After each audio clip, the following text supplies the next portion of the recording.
Hello hi नमस्कार, मैं आपका सूरज सर स्वागत करता हूं आज की इस वीडियो में। और आज हम बात करने वाले हैं public exam versus on demand exam. जो भी स्टूडेंट आईआईटी जेईई के लिए 75% का क्राइटेरिया फुलफिल करना चाहते हैं, जो बिलोंग करते हैं सीबीएसई से, जो बिलोंग करते हैं यानी अदर स्टेट बोर्ड से, और वो अपने रिजल्ट से सेटिस्फाइड नहीं है और वो सोच रहे हैं कि क्यों ना एनआईएस के जरिए अपने 75% क्राइटेरिया फुलफिल किया जाए, या फिर जो स्टूडेंट कंपार्टमेंट है, एसेंशियल रिपीट है या फेल है, वो टीओसी ट्रांसफर करवा के ऑन डिमांड के थ्रू या फिर पब्लिक एग्जाम के थ्रू अपने मार्कशीट को कंप्लीट करके 12th पास करके किसी भी फील्ड में आगे जाना चाहते हैं या आईआईटी जेईई से रिलेटेड कॉलेजेस में एडमिशन लेना चाहते हैं, तो उनके लिए कौन सा बेस्ट होगा, पब्लिक एग्जाम या ऑन डिमांड एग्जाम, एंड किस में ज़्यादा मार्क्स आते हैं, ये सारी बातें आज के इस वीडियो में करने वाले हैं। तो मैं उम्मीद करूंगा कि ऐसे useful and content related channel को आपने अभी तक सब्सक्राइब कर लिया होगा। हमारे डिस्क्रिप्शन में जाएंगे तो वहां पर हमारे app, website, free WhatsApp channel and Telegram channel का लिंक मिलेगा, जहां से आप हमें एक्सेस कर सकते हैं। तो चलिए स्टार्ट करते हैं आज के इस सेशन को। तो सबसे पहले हम आपको समझाएंगे थोड़ा सा बेसिकली ऑन डिमांड एग्जाम और पब्लिक एग्जाम का एक छोटा सा डिफरेंस। उसके बाद हम आपको कंपेयर करके बताएंगे अलग अलग स्टूडेंट के बारे में, और उनमें से जो भी आपका सिचुएशन होगा आप अपने आप को कोरिलेट कर लेना। फिर भी कोई डाउट अगर आपका रह जाता है तो हमारे दिए गए व्हाट्सएप नंबर आप हमें कांटेक्ट कर सकते हैं और हमसे फ्री काउंसलिंग का लाभ ले सकते हैं। तो देखिए, अगर हम एनआईएस में बात करते हैं जी कि एनआईएस के अंदर ऐसा क्या सिस्टम है, तो आप सभी को पता है कि एनआईएस दो तरह के एग्जाम कंडक्ट करवाता है। कितने तरह का? दो तरीके का, जिसमें सबसे पहला एग्जाम कंडक्ट होता है पब्लिक एग्जाम, बहुत इजी वे में मैं आपको समझाने वाला हूं। और दूसरा एग्जाम जो एनआईएस कंडक्ट करवाता है वो ऑन डिमांड एग्जाम कंडक्ट करवाता है। हमारे पास जो जानकारी आपको मिलेगी पूरी जेन्युइन मिलेगी, कोई आलतू फालतू की बातें नहीं, और सबसे बड़ी बात, जो बातें हम बोलते हैं फुल्ली ट्रांसपेरेंसी के साथ बोलते हैं। आप इसका क्रॉस चेक आप एनआईएस की वेबसाइट या रीजनल सेंटर या एनआईएस के हेडक्वार्टर से कर सकते हैं। तो देखिए, यहां पर हम पब्लिक एग्जाम की बात करते हैं, तो पब्लिक एग्जाम कब कब होता है? देखिए, पब्लिक एग्जाम जो बेसिकली एनआईएस कंडक्ट करवाती है वो साल में 2 बार करवाती है, ये आपको मालूम है। एक आपका कराती है अप्रैल मई का सेशन होता है, और दूसरा जो कंडक्ट यहां पर करवाया जाता है वो अक्टूबर नवंबर का सेशन होता है। हम बात करेंगे यहां पर, पहले आपको एक ब्रीफ नॉलेज तो दे दें। ऑन डिमांड एग्जाम की बात करते हैं यहां पे। तो देखिए, ऑन डिमांड एग्जाम का ऐसा हिसाब किताब है कि ऑन डिमांड एग्जाम भी 2 टाइम्स कंडक्ट होता है। एक तो आपका चलता है जनवरी से स्टार्ट होकर मार्च तक, और दूसरा जो ऑन डिमांड चलता है वो आपका जून से स्टार्ट हो जाएगा और ये सितंबर तक जाएगा। तो इस तरीके से पूरा का पूरा रोड मैप हमारे सामने है कि ये सीन है। अगर आज की डेट में किसी भी सीन को हम लोग ले लेते हैं, लेट बी सपोज, मान लेते हैं एग्जाम्पल के लिए, लेट बी सपोज, मानने में क्या जाता है, मान लेते हैं कुछ मानते हैं, जैसे मान के चलो कि आपका अगला एग्जाम पब्लिक वाला अक्टूबर नवंबर का है, ये मान लेते हैं हम लोग, और आपका अगला ऑन डिमांड एग्जाम जो आपके सामने है वो जून और सितंबर का है।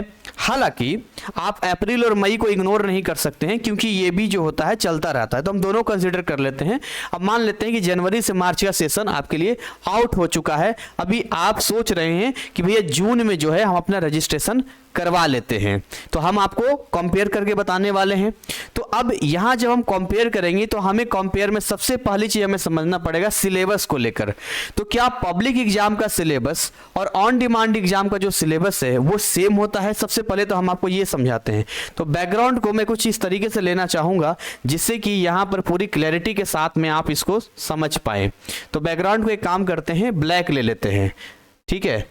चलिए, तो मैं आपको नेक्स्ट पेज में लेके आता हूं और मैं एक तरफ यहां पर लिख देता हूं पब्लिक एग्जाम,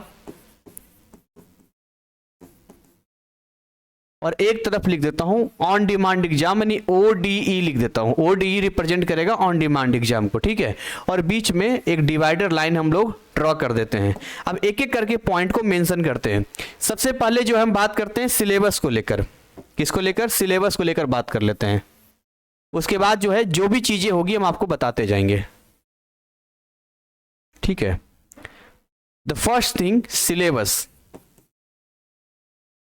अब देखिए, अगर हम सिलेबस की बात करते हैं यहाँ पर, तो आपका जो पब्लिक एग्जाम का सिलेबस होता है 60% होता है, और आपका जो ओडीई का सिलेबस होता है वो 100% होता है, यानी 60% पीई चैप्टर्स प्लस जो 40% होता है वो टीएमए वाले चैप्टर्स भी आपको पढ़ने होते हैं। तो ये जो चीजें हैं आपको समझना। हालांकि आपका इस केस में कोई असाइनमेंट सबमिट नहीं होने वाला है। हाँ, मैं ऐसा एक केस बताऊंगा जिसमें अगर आप फ्रेश एडमिशन लेते हैं तो उस केस में आपका असाइनमेंट जाएगा, और वीडियो के आखिरी तक आपको बने रहना है, क्योंकि ऐसा नहीं है कि अगले 5 मिनट में कोई जादू कर दूंगा और कुछ भी बोल के निकल जाऊंगा। अगर आपको मैं सीक्वेंस से जानकारी दे रहा हूं तो आपको भी पेशेंस रख के वीडियो को आखिरी तक पहुंचकर सारी जानकारी को लेना होगा, तब आप किसी कंक्लूजन पे पहुंचेंगे या फिर आप अपने डिसीजन में कोई भी बदलाव ला पाएंगे।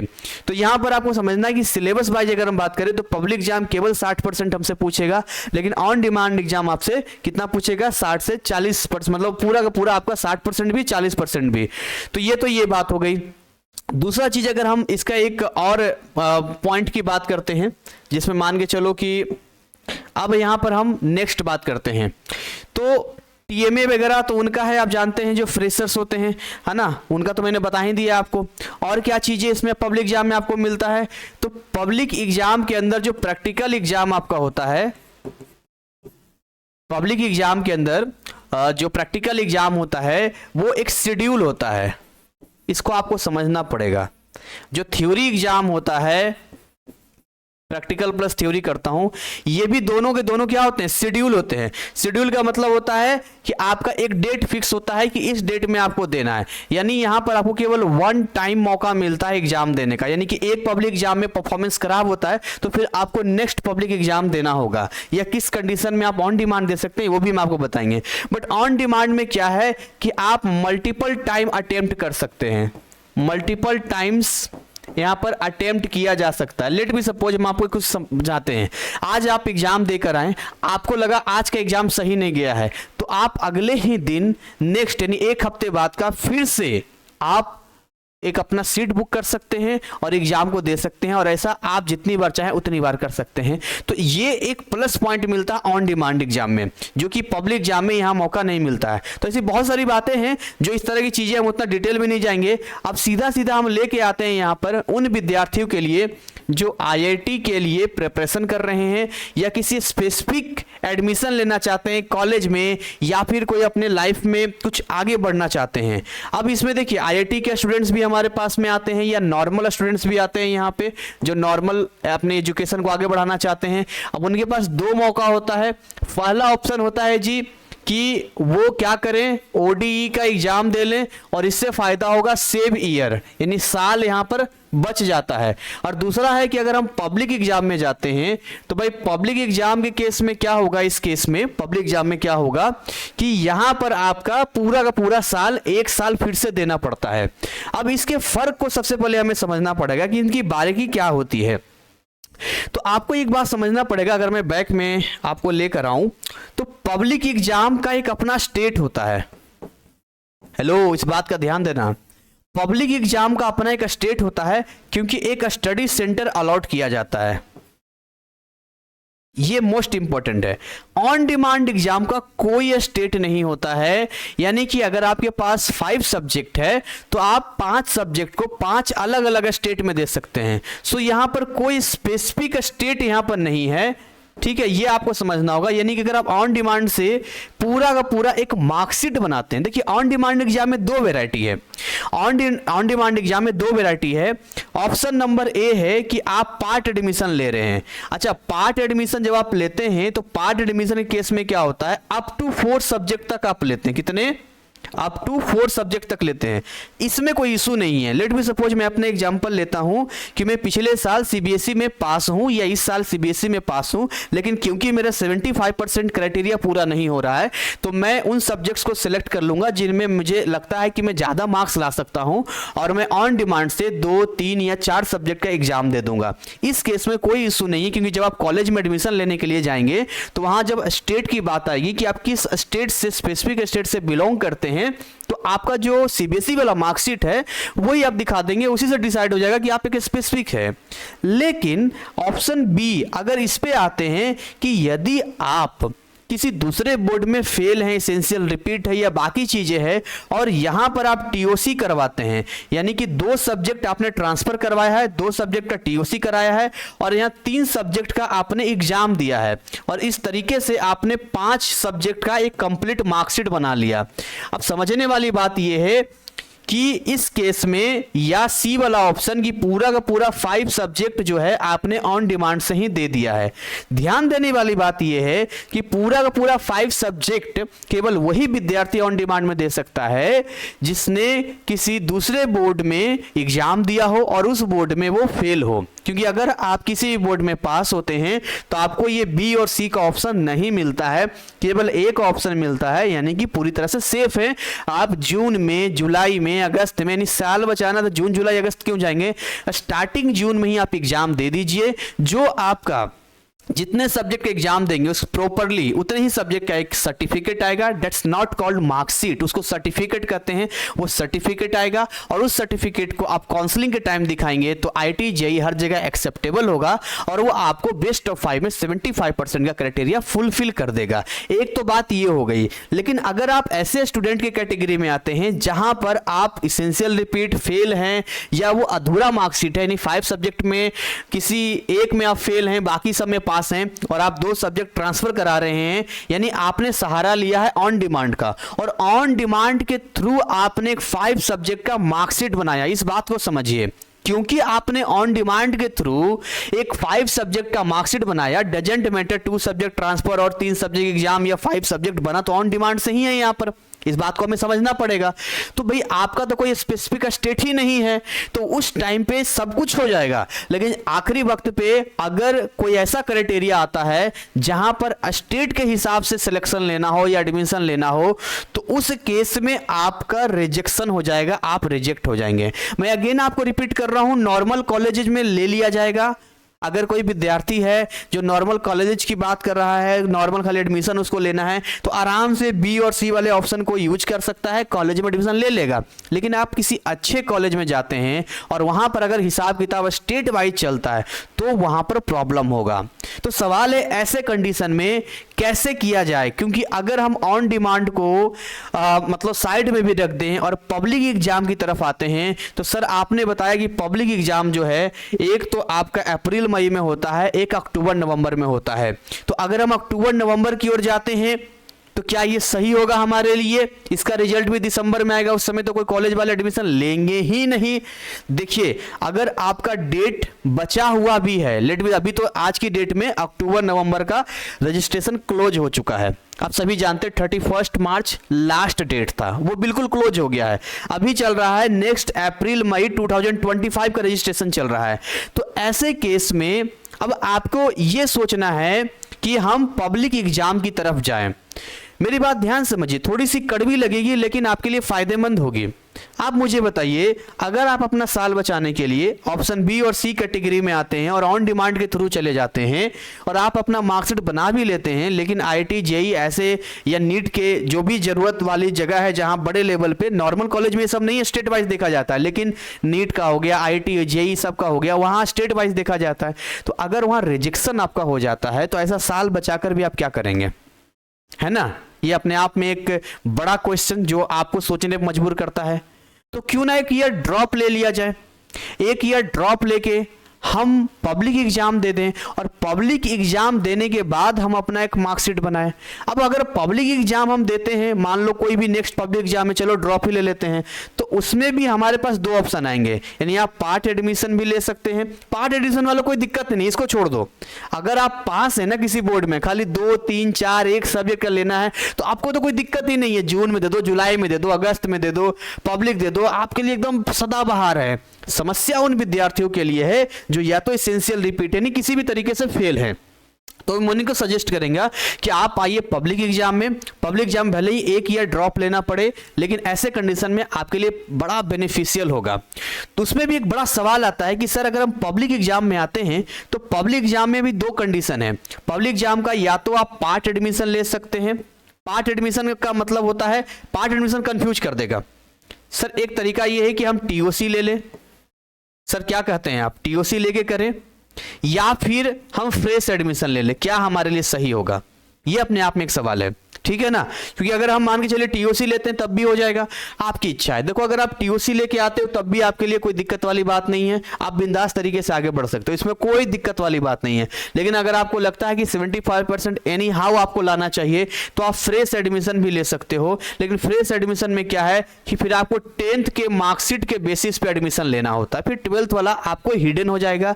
लाइफ में आपको कोई एक ही मार्कशीट यूज करना होगा, या तो प्रीवियस 12th वाला, अब उसमें भी आप जाएंगे तो ऑलरेडी उसमें आप फेल हैं तो यूजलेस है आपके लिए, है ना।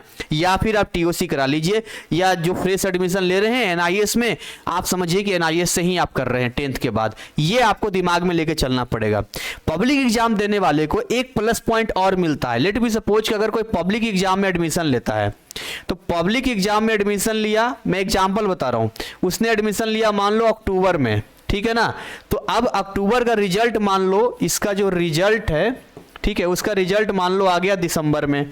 अब उसे लगता है जी कि हम ना अपने मार्क्स से सेटिस्फाइड नहीं है, तो वो अगेन एग्जाम दे सकता है, इसको इंप्रूव कर सकता है, और इंप्रूव करने के लिए वो ओडीई दे सकता है, जो ओडीई आपका होगा जनवरी से मार्च में। एग्जाम्पल बता रहे हैं। तो मोटा मोटी कहने का मतलब ये है कि अगर कोई पब्लिक एग्जाम में एडमिशन लेता है तो वो ऑन डिमांड भी दे सकता है, पब्लिक एग्जाम भी दे सकता है। लेकिन अगर किसी ने ऑन डिमांड में एडमिशन लिया है तो उसको केवल और केवल ऑन डिमांड एग्जाम ही देना पड़ेगा, वो पब्लिक एग्जाम कभी दे ही नहीं सकता है।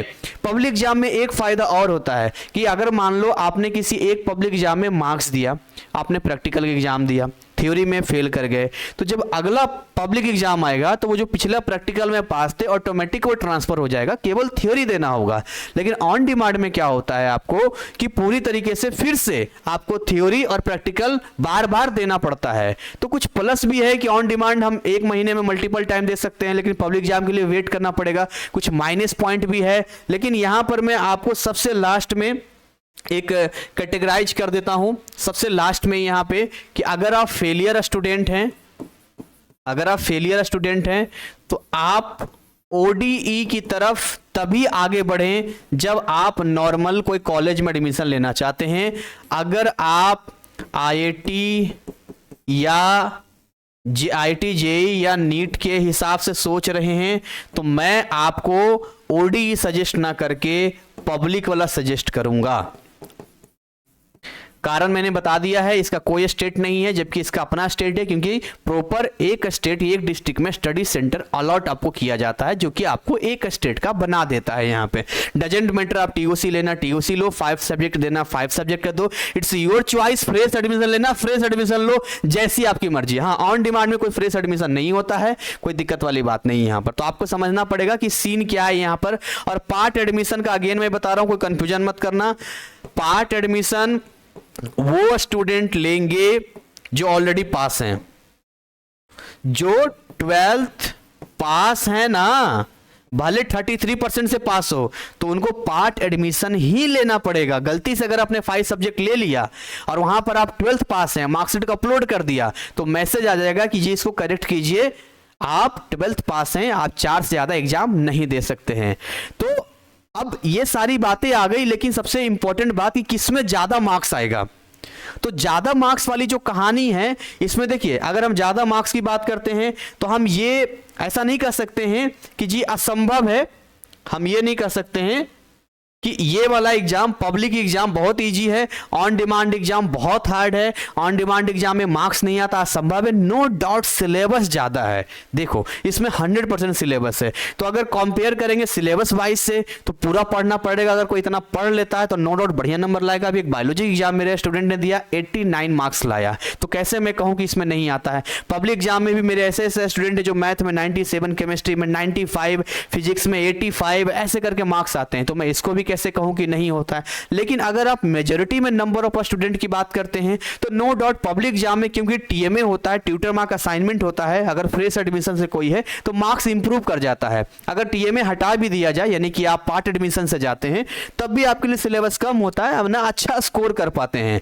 लेकिन अगर आप ऑन डिमांड में आते हैं तो ऑन डिमांड में कंपैरेटिवली अगर कोई हल्का फुल्का पढ़ने वाला होगा तो उसके लिए थोड़ी परेशानी हो सकती है, पर असंभव नहीं है। जैसे हमने कोर्सेज वगैरह दे रखा है, हमारे ऐप में है, तो आप आप उसको पढ़ लेंगे तो आपके लिए ऑन डिमांड भी इजी हो जाएगा। तो इसके लिए कोई हार्ड एंड टफ रूल नहीं है कि इसमें ज्यादा आएगा इसमें कम आएगा, पढ़ने वालों के लिए इसमें भी मार्क्स आएगा और इसमें भी मार्क्स आएगा। एंड लास्ट का एक पॉइंट मैं आपके साथ डील करना चाहूंगा और वो ये इन्फॉर्मेशन देना चाहूंगा कि हम लोगों ने आप लोगों के लिए जो है प्री बुकिंग स्टार्ट कर दिया है। प्री बुकिंग अगर आप लोग करवाना चाहते हैं, यानी कि जो भी जून के स्टार्टिंग में ऑन डिमांड का एग्जाम देना चाहते हैं, अगर आप मुझे इस टाइम कांटेक्ट करेंगे तो काफी बिजी शेड्यूल रहेगा।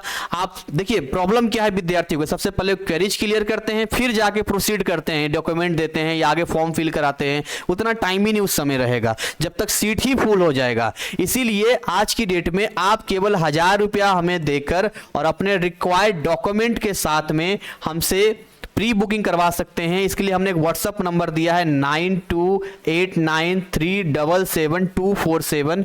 इससे क्या होगा, जैसे ही पोर्टल ओपन होगा हमारी टीम आपसे कांटेक्ट करेगी और जो टीम का सर्विस चार्ज आपने दिया है वो वन टाइम ही होता है, जो रजिस्ट्रेशन से लेकर रिजल्ट तक होता है। तो टीम आपके फॉर्म को फिल करेगी, आपसे बात करेगी, मतलब प्रॉपर आपको प्रायोरिटी में रखेगी क्योंकि आपने प्री बुकिंग करवाया है। बात रही फॉर्म के पैसा वगैरह कितना लगता है, तो पूरी ट्रांसपेरेंसी है जी। हमारे यहाँ जितना पेमेंट होता है उसका रिसिप्ट आपके ईमेल आईडी पे जाता है।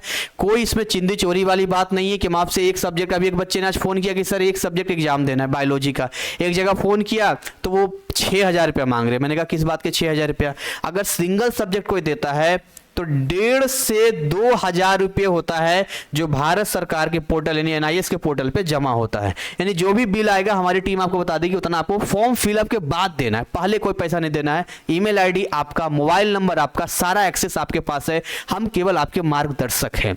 ठीक है, तो ये सारी जानकारी हमने आपको समराइज कर दिया। जिनको लाभ लेना है लाभ ले सकते हैं। ऑलरेडी हमारे पास बहुत संख्या में स्टूडेंट आ चुके हैं।